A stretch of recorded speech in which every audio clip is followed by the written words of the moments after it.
News India দৈনিক 10 দিন। এই মুহূর্তের দেশ, এই মুহূর্তের রাজ্য, এই মুহূর্তেই খবর। রাজনীতির ক্ষমতার লড়াই, গ্রাম থেকে শহরে বাস্তব চিত্র, মাঠে নেমে সত্য তুলে ধরে নিউজ নিউজ ইন্ডিয়া। ইন্ডিয়া। ব্যবসা ও বাণিজ্যের বড় সিদ্ধান্ত, বিনোদনের আলো আঁধারি, খেলার মাঠের প্রতিটি উত্তেজনা, সব খবর একসঙ্গে। কথা নয়, প্রমাণ, গুজব নয়, সত্য। দেরি নয়, সবার আগে নিউজ ইন্ডিয়া দৈনিক 10 দিন। সব খবর খবর নয়, আমরা যেটা দেখাবো সেটাই খবর। নমস্কার, আপনারা দেখছেন নিউজ ইন্ডিয়া। আপনাদের সঙ্গে রয়েছে আমি স্নেহা। চোখ রাখবো এই মুহূর্তের বিশেষ বিশেষ খবরে। আদালতের পর এবার পোস্ট অফিস বোমা দিয়ে উড়িয়ে দেওয়ার হুমকি এলো ইমেলে। আতঙ্কে বিভিন্ন পোস্ট অফিস খালি করে দেওয়া হলো। বনগাঁ পোস্ট অফিস আরটিএক্স দিয়ে উড়িয়ে দেওয়ার হুমকি। ইমেল আসতেই চাঞ্চল্য ছড়ায় পোস্ট অফিস চত্বরে। আতঙ্কে ফাঁকা করে দেওয়া হলো পোস্ট অফিস। ঘটনাস্থলে পৌঁছায় বোম স্কোয়াড। বৃহস্পতিবার দুপুরে বনগাঁ পোস্ট অফিসে ইমেল মারফত একটি হুমকি আসে। তাতে লেখা রয়েছে দুপুর 1:15 বনগাঁ পোস্ট অফিস আরডিএক্স বিস্ফোরক দিয়ে উড়িয়ে দেওয়া হবে। ইমেল পাওয়ার পর থেকেই আতঙ্ক ছড়িয়ে পড়ে গোটা পোস্ট অফিসে। পোস্ট অফিসের তরফে পুলিশ, দমকল ও বোম স্কোয়াডে খবর দেওয়া হয়। এরপর গোটা পোস্ট অফিস ফাঁকা করে দেওয়া হয়। কর্মীদের বাইরে বের করে গেটে তালা দিয়ে দেওয়া হয়। তবে 1:15 কোনো রকম বিস্ফোরণের ঘটনা ঘটেনি। বাইরে একটা ইন্টারন্যাশনাল ট্রেড এসে আইএসআই থেকে যে পাসপোর্ট অফিস যে অফিসগুলো আছে অল ইন্ডিয়ায় সেগুলো উড়িয়ে দেওয়ার একটা থ্রেড এসছে, সেই জন্য কোথায় এসছে? আমাদের মেলে দিল্লি থেকে। আপনাদের মেলেই এসছে? আমাদের কখন এসছে? এই তখন বাজে 12টা। আপনাকে ইনফর্ম করে দিয়েছেন? আমরা থানায় সব বন্ধ করেন, থানাকে কপি পাঠিয়েছি মেলে, বন্ধ করেন। যাতে সিকিউরিটি দেওয়া হয় এবং চেকিং করাতে হবে আমার পাসপোর্ট অফিস। আচ্ছা আচ্ছা, কি মূলত পাসপোর্ট অফিস কেন্দ্র? আপনাদের এখানে পাসপোর্ট আছে? হ্যাঁ হ্যাঁ, উপরে পাসপোর্ট হয়। বলতে কি আজকে 12টা নাগাদ একটা মেল এসছে দিল্লি থেকে যে আইএসএফ তরফ থেকে নাকি আমাদের পাসপোর্ট অফিস ব্লাস্ট হবে, এরকম একটা খবর এসছে। সঙ্গে সঙ্গে আমরা আমাদের নির্দেশ দিয়েছে যে সবাই যারা আছে তারা সবাই বাইরে গিয়ে দাঁড়াতে এবং পুলিশকে ইনফর্ম করতে। আমরা বনগাঁ থানাকে আমাদের মাস্টারমশাই যিনি আছেন তিনি ইনফর্ম করেছেন এবং আমরা এসডিপিও বনগাঁকেও ইনফর্ম করেছি। হ্যাঁ, এবং আমাদের যারা কর্মচারী আছে এবং যারা ক্লায়েন্ট বা যারা যারা বিভিন্ন এজেন্ট থেকে সবাইকে আমরা বাইরে বের করে নিয়ে এসেছি। এখন প্রশাসন আসছে। মূলত কি পাসপোর্ট অফিসকেই? হ্যাঁ, মূলত যেটা আমাদের কাছে খবর এসছে যে 12টা নাগাদ খবরটা এসছে যে আইএসএফ তারাই এই মেলটা করেছে যে 1:15 নাগাদ ব্লাস্টটা হতে পারে। অন্যদিকে নদিয়ার কৃষ্ণনগর পাসপোর্ট অফিসে বোমা রাখা আছে বলেও হুমকির মেল আসে। শুরু হয় স্নিফার ডগ ও মেটাল ডিটেক্টর দিয়ে তল্লাশি। নদিয়ার সদর শহর কৃষ্ণনগরের জনবহুল এলাকায় রয়েছে জেলার মুখ্য ডাকঘর, সঙ্গে টেলিফোন অফিস। উত্তেজনা ছড়ায় এলাকায়। এদিন হাওড়া ময়দানে মেন পোস্ট অফিসেও বোমাতঙ্ক ছড়ায়। বৃহস্পতিবার সকালে অফিস খোলার পর একটি মেল আসে। বোমা রাখার কথা বলা হয়। সঙ্গে সঙ্গে গোটা অফিস খালি করার নির্দেশ দেওয়া হয়। অফিসের মধ্যে এই খবর চাউর হতেই গোটা অফিস চত্বর জুড়ে আতঙ্ক ছড়িয়ে পড়ে। আনন্দপুর পাসপোর্ট অফিসে ছড়ালো বোমাতঙ্ক। আনন্দপুর পাসপোর্ট অফিস বিল্ডিংয়ে ইমেল করে বোমা হামলার হুমকি। বিল্ডিং খালি করে চালানো হয় তল্লাশি। গতকাল আদালতের পর বৃহস্পতিবার রাজ্য জুড়ে কেন্দ্রীয় প্রতিষ্ঠানগুলিতে বোমাতঙ্ক। পোস্ট ও পাসপোর্ট অফিসগুলিতে আরডিএক্স এর সঙ্গে রাখা সায়ানাইড। দুপুর 1:15 সেগুলি ব্লাস্ট হবে। হুমকি ইমেল কলকাতা সহ রাজ্যের একাধিক অফিসে। এই ইমেল পাওয়ার পর সঙ্গে সঙ্গে খালি করে দেওয়া হয় অফিসগুলি। স্বাভাবিকভাবেই আতঙ্ক ছড়িয়েছে কর্মী ও কাজের জন্য আসা সাধারণ মানুষের মধ্যে। উত্তরের রায়গঞ্জ, বালুরঘাট থেকে পশ্চিমের কাঁথি, কলকাতা থেকে কাটোয়া, নদিয়া থেকে হাওড়া, আসানসোল থেকে কোচবিহারের একাধিক জায়গায় পোস্ট ও পাসপোর্ট অফিসে হুমকির বার্তা আসে। কলকাতায় লালবাজারের পিছনে পাসপোর্টের রিজিওনাল অফিসেও হুমকির মেল আসে।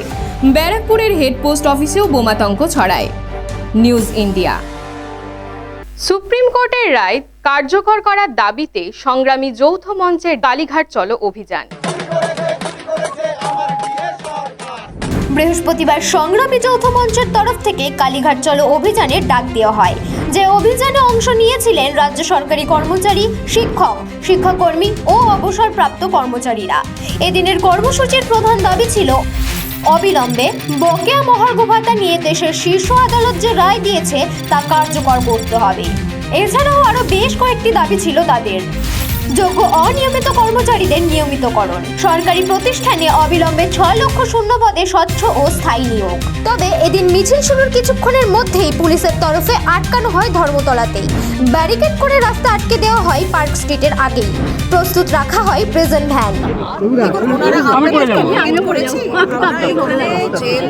জেলের উপরে আমাদের একটা ব্যারিকেড আছে, ওনারা হাজরা যেতে চেয়েছিলেন, তবে এখন আমরা ওনাদের হাজরা যেতে দিতে পারছি না, সেটা ওনাদের কমিউনিকেট করা হচ্ছে।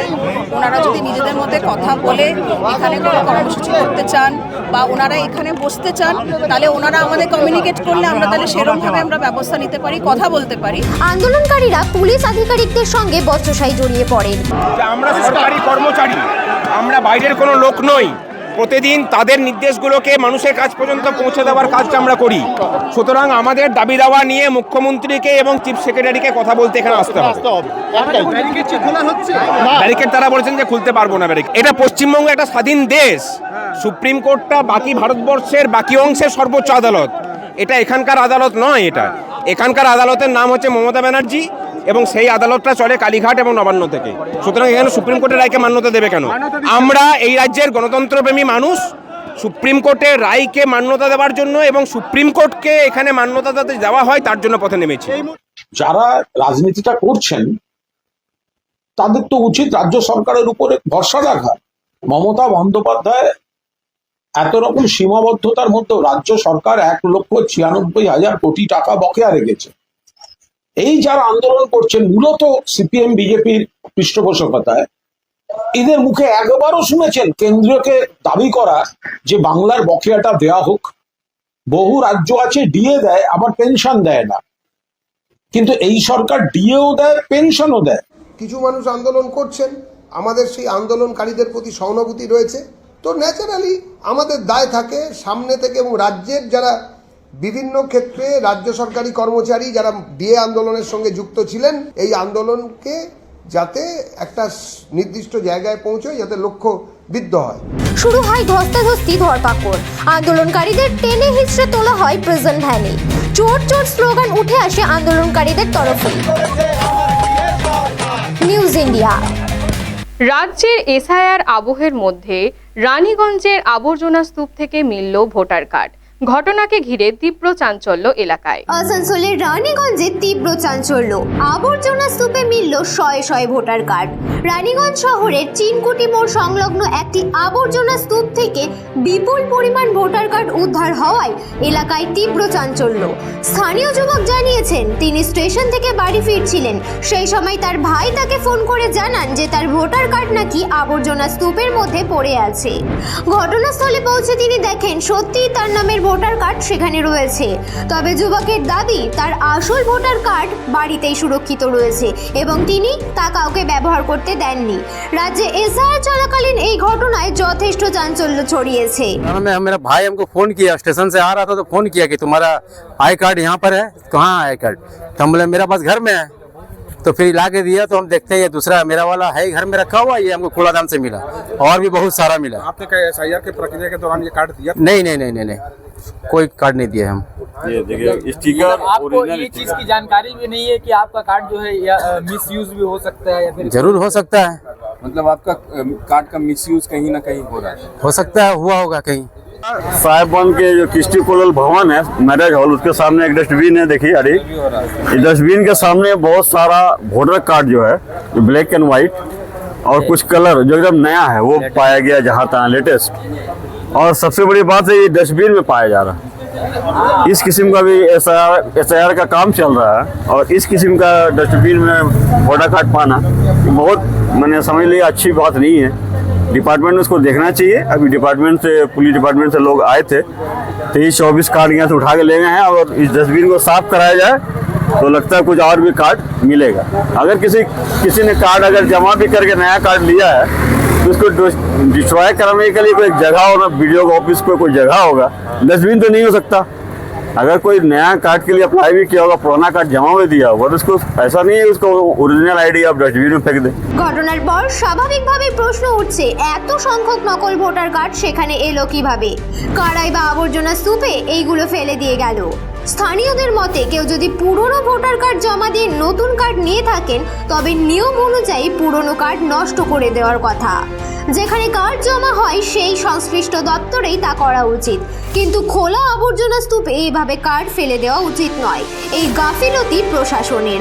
খবর পেয়ে পুলিশ ঘটনাস্থলে পৌঁছে সমস্ত ভোটার কার্ড উদ্ধার করে নিয়ে যায়। News India. হাবড়ার পাত্র আকাশ ঘোষের সঙ্গে বিয়ে হলো লন্ডনের রয়্যাল পরিবারের পাত্রীর। হিন্দু রীতি মেনেই 4 হাত 1 হলো। লন্ডনের রয়্যাল পরিবারের কনের সঙ্গেই এভাবে হিন্দু রীতি রেওয়াজ মেনে 4 হাত 1 হলো হাবড়ার বাঙালি পুত্র আকাশ ঘোষের।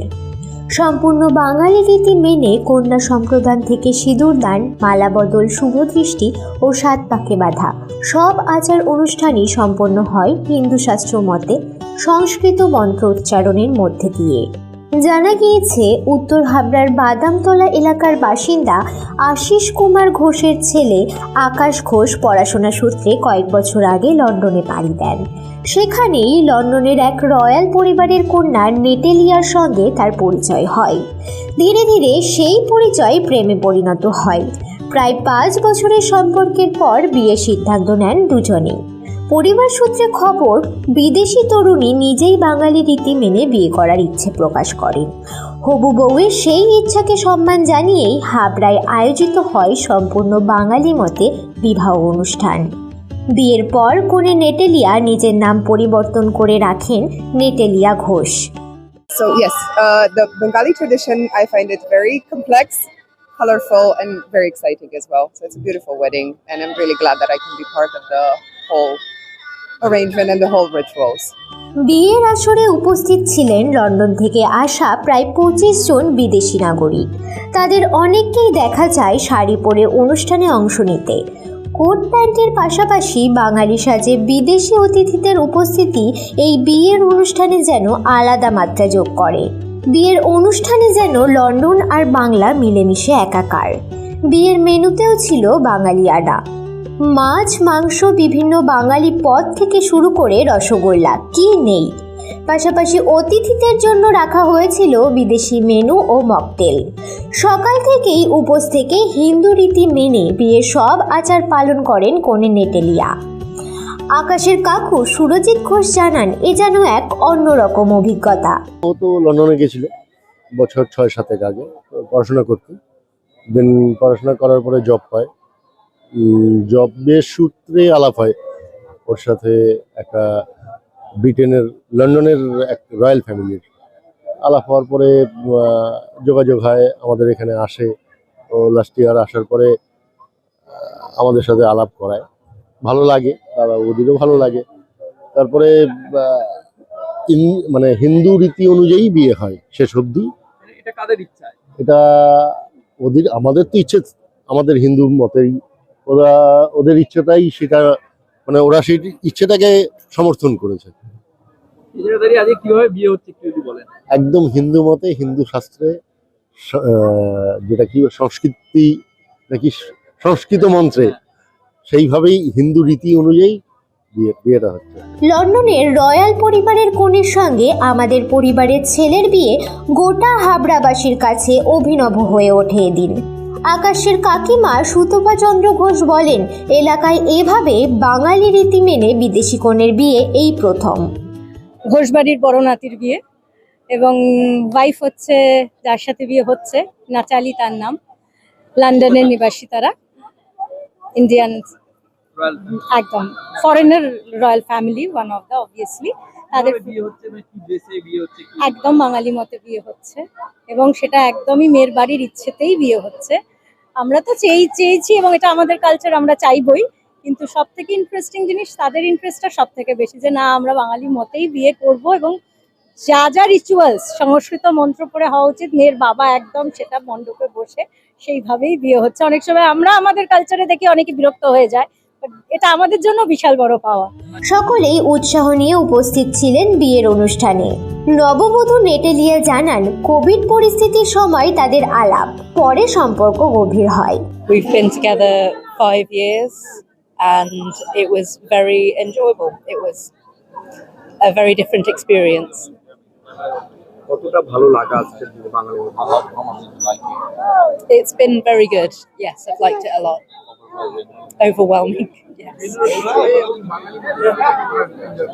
So how do you like this narration? Sorry, how difficult is it? I think it's gorgeous. It's very nice to put on. I had a lot of help putting it on. না, আমি mainly ওখানে masters করতে গেছিলাম, দেন ওখানে ওর সাথে দেখা, দেন কোভিডের টাইমে ওখানেই ছিলাম, তো একসাথে থাকা ডিফিকাল্ট টাইমে, তখন আস্তে আস্তে পরিবার এখানে আছে ওরা, তো ওদের সাথে পরিচয়, ফ্যামিলি ক্রিসমাস সব স্পেন্ড করা, তারপরে ওখানে আমরা ক্রিশ্চিয়ান রিচুয়ালে বিয়ে করেছি, দেন আমরা এখানে এসে ওকে দেখিয়েছি এরকম বাঙালি রিচুয়াল এসে বিয়ে হয়, এবার ও অনেক ফ্যাসিনেটেড এইসব দেখে, তো তারপর বিয়েও আমরা 4 বছর পর, আমাদের বিয়ে হয়েছিল ওখানে 2022-এ, তারপরে এখানে এসে 2026-এ বাঙালি মতো। বিয়েকে ঘিরে সকাল থেকেই উৎসবের চেহারা নেয় গোটা এলাকা। স্থানীয় বাসিন্দাদের ভিড়, ছবি তোলার হিড়িক, সব মিলিয়ে চর্চার কেন্দ্রবিন্দু এখন এই আন্তর্জাতিক বিয়ে। বাঙালি সংস্কৃতি ও আচারকে সঙ্গে নিয়েই দুই পরিবারের মিলন যেন এক নতুন দৃষ্টান্ত স্থাপন করল। শান্তনু বিশ্বাসের রিপোর্ট, নিউজ ইন্ডিয়া। দার্জিলিং জেলার কার্শিয়াংয়ের ঘন পাহাড়ি পাইন জঙ্গলের মধ্যে রহস্য ঘেরা এক পাহাড়ি অঞ্চল ডাউহিল রোড আর ভিক্টোরিয়া বয়েজ স্কুল, সব মিলিয়ে এক রহস্যময় আবহ। গল্প নাকি সত্যি?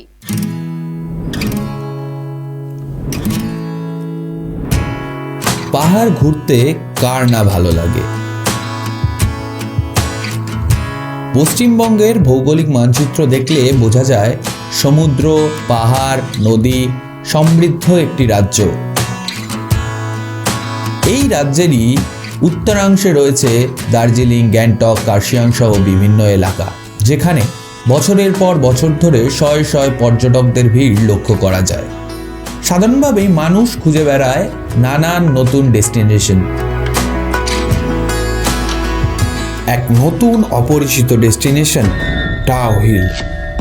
এই ডাউহিল যেমন সুন্দর, তেমন রয়েছে তাকে নিয়ে অনেক ভয়ঙ্কর গল্প। আজ আপনাদের শোনাবো সেই ভয়ঙ্কর গল্পগুলি।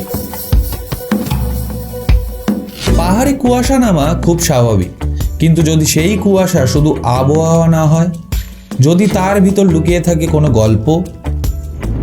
দার্জিলিং জেলার কার্শিয়াং, পাইন বন, সংকীর্ণ রাস্তা আর এক অদ্ভুত নীরবতা।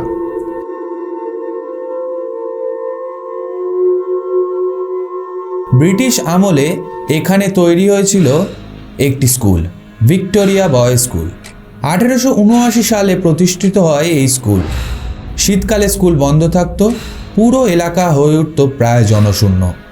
সাধারণ মানুষের প্রচলিত মত, এই সময় দেখা যায় এক হেডলেস বয়, মাথাহীন এক কিশোর জঙ্গলের ভিতর হাঁটছে।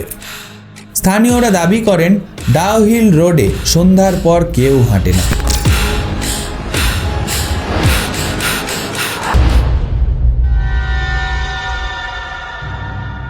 আরও শোনা যায় একটি পুরনো বন দফতর অফিসের ভিতরে নাকি অদ্ভুত শব্দ শোনা যেত। অফিসের দরজা আপনা বন্ধ হয়ে যাওয়া, তার কাঁচে বিভিন্ন দাগ পড়া, ছায়া পড়া, এই সব নিয়েই গড়ে উঠেছিল ডাউহিলের ইতিহাস। কিন্তু প্রশ্ন হলো একটাই, এসব কি সত্যি, নাকি পাহাড়ের নীরবতা আর কুয়াশা মিলে তৈরি করেছে ভয়ের গল্প? ইতিহাস বলছে ব্রিটিশ সময়ে এই অঞ্চল ছিল কাঠপাচার, দুর্ঘটনা এবং অসুস্থতাজনিত শহর। হয়তো কোনো দুঃখজনক ঘটনার জন্ম দিয়েছে এই লোককথায়। কিন্তু আজও যখন কুয়াশা নেমে আসে, ডাউহিলের পাইন বনে দাঁড়ালে মনে হয় কেউ যেন তাকিয়ে আছে। ডাউহিল প্রমাণ করে সব ইতিহাস রাজা রানীর নয়, কিছু ইতিহাস জন্ম নেয় মানুষের ভয়ে, আর ভয় সবচেয়ে দীর্ঘস্থায়ী স্মৃতি। বিশেষ প্রতিবেদন, নিউজ ইন্ডিয়া। পরবর্তী আপডেট পেতে চোখ রাখুন নিউজ ইন্ডিয়ার পর্দায়। নিউজ ইন্ডিয়া, দৈনিক 10 দিক। নিউজ ইন্ডিয়া, দৈনিক 10 দিক।